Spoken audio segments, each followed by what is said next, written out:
안녕하세요 여러분. 오늘의 흥미로운 기사 내용은 모건 스탠리, 방어적 주식을 버릴 때라고 선언. 그리고 대학을 졸업하지 못한 서퍼가 바이오테크 억만장자가 된 사연에 관한 것입니다. 우선 좋아요 버튼을 누르고 채널 구독 및 알림 설정 또 잊지 마세요. 여러분의 관심과 지지가 저희에게 큰 힘이 됩니다. 첫 영상은 2024년 9월 24일 월스트리트 저널에서 다룬 모건 스탠리의 주식 전략에 대한 기사를 소개하려고 합니다. 방어적인 주식에서 벗어나 수익과 성장에 집중해야 한다는 모건 스탠리의 분석을 중심으로 이야기를 풀어가 볼 텐데요. 이번 영상에서 함께 알아보시죠. 먼저 방어적 주식이 무엇인지 짚고 넘어가겠습니다. 방어적 주식이란 경기 변동과 상관없이 안정적으로 수익을 내는 주식들을 말합니다. 예를 들어 유틸리티나 필수 소비재 기업들이 여기에 속하는데요. 경기 불황이 와도 사람들이 기본적으로 필요한 전기, 수도, 필수품들을 사용하기 때문에 이러한 기업들의 주식은 비교적 안정적입니다. 최근에는 이러한 방어적 주식들이 큰 랠리를 펼쳤습니다.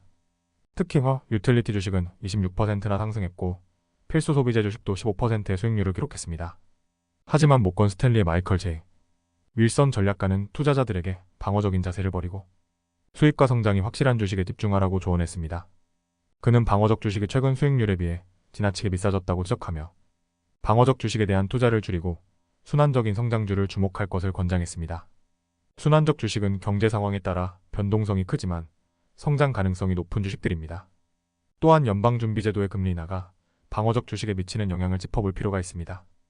역사적으로 방어적 차산은 연준이 금리를 처음 인하한 이후 3 내지 12개월 동안 우수한 성과를 보였지만 첫 인하 후 1개월 동안은 오히려 저조한 성과를 보일 수 있다고 합니다.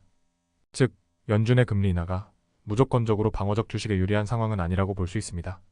모건 스탠리는 방어적 주식 대신 대형주와 성장 가능성이 높은 주식을 추천했습니다. 특히 에머잔, 애플, 엔비디어, 엘퍼벳, 미터와 같은 매그니퍼센트 3번 기업들, 그리고 슐럼버제이, 베이커 휴즈 같은 에너지 기업들, 웰즈파고, 뱅크 오브 어메리카 같은 금융 기업들이 주목받고 있습니다. 이들 기업은 꾸준한 수익 증가와 성장을 예측할 수 있기 때문에 앞으로의 시장에서 더 좋은 성과를 낼 가능성이 높습니다. 그렇다면 우리는 어떻게 해야 할까요? 단기적으로는 방어적인 주식에서 벗어나 경제가 더 나은 방향으로 움직일 수 있는 신호를 기다리며 성장 가능성이 높은 대형주에 투자하는 것이 전략적으로 유리할 수 있습니다. 다음 영상은 월스트리트 저널에서 소개한 흥미로운 인물 밥더건의 성공 스토리를 다뤄보려고 합니다. 제목은 대학을 졸업하지 못한 서퍼가 바이오텍 억만장자가 된 사연인데요. 학위가 없더라도 성공할 수 있다는 걸 보여준 멋진 사례입니다. 그럼 밥더건의 이야기를 함께 살펴볼까요? 먼저 밥더건은 대학 졸업장이 없는 서퍼라는 점이 흥미로운데요. 그럼에도 불구하고 바이오테크 분야에서 2번이나 큰 성공을 거둔 억만장자입니다. 그는 최근 서머 세럼유틱스라는 회사를 통해 폐암 치료제를 개발하면서 엄청난 투자 수익을 올렸습니다. 이 치료제는 머크의 대표적인 항암제 KYTRUDA보다 더 나은 성과를 보였다고 하네요. 덕분에 이 회사의 주가는 12개월 만에 1000% 이상 상승했습니다. 덕분에 밥더건의 자산은 현재 약 160억 달러에 달한다고 합니다. 그렇다면 덕건이 성공할 수 있었던 비결은 무엇일까요? 그는 바이오테크에 뛰어들기 전에도 여러 사업에서 성공을 거두었는데요. 그 중 하나는 패러다이스 베이커리 앤드 커페이라는 제빵 사업입니다. 덕건은 단순히 쿠키를 만들었던 것이 아니라 쿠키를 설계했다고 합니다. 예를 들어 부드러운 초콜릿 칩 쿠키를 만들어 쿠키를 뜯을 때 피자처럼 쫙 늘어지도록 했다는 점이 인상적입니다. 이처럼 그는 기존의 틀을 깨고 새로운 접근법을 시도하는 데 두려움이 없었습니다. 그가 바이오테크에 뛰어든 계기는 개인적인 비극과 연관이 있습니다.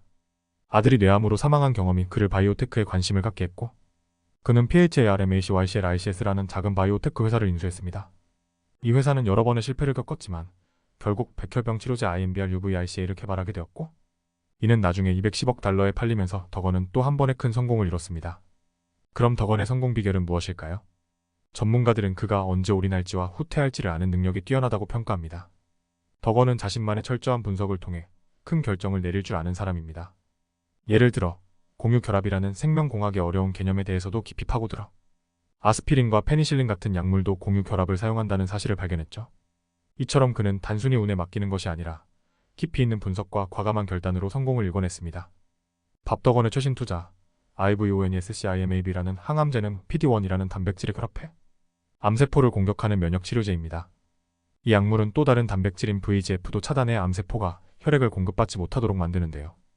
이를 통해 암세포를 굶기면서 동시에 면역체계로 공격하는 2가지 효과를 발휘합니다. 임상시험 결과에 따르면 이 약물을 사용한 폐암 환자는 암이 재발하기까지 평균 11.1개월이 걸린 반면 KYTRUDA를 사용한 환자는 5.8개월에 불과했다고 합니다. 물론 약물의 안전성에 대한 우려도 있지만 이 약이 성공하면 엄청난 시장 가치를 지닐 가능성이 있습니다.